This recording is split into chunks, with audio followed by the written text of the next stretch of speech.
নমস্কাৰ জয়দিহিঙাৰ নতুন এটা ভিডিঅ'লৈ আপোনালোকক স্বাগতম জনাইছোঁ আৰু আজি মই ডক্টৰ ভূপেন হাজৰিকাৰ দেৱৰ ৰচিত এটি কবিতাৰ শিৰোনাম প্ৰচণ্ড ধুমুহাই প্ৰশ্ন কৰিলে মোক।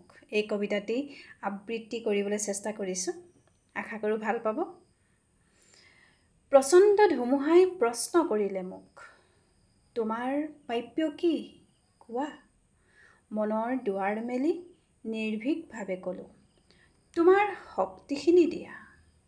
বজ্ৰৰ গৰ্জনে বক্ষ উজাৰি ক'লে, তোমাৰ কাম্য কি কোৱা? মই ক'লোঁ, বজ্ৰ তোমাৰ শক্তিশালী উদাত্ত কণ্ঠটি দিয়া।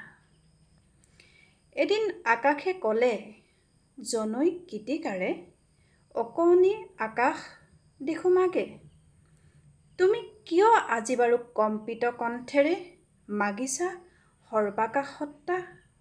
মই ক'লোঁ, তুমিতো কৈছিলা ৰাতিপুৱা, যিমানে বিলাই দিবা সিমানে মহান হ'বা, তাৰে নাম সঁচা উদাৰতা। সেয়েহে আকাশ তুমি দিব যদি খুজিছাই সংকীৰ্ণতা এৰি দিয়া। অৱদান ৰূপে তোমাৰ পূৰ্ণ বিশালতা দিয়া যদি আজি।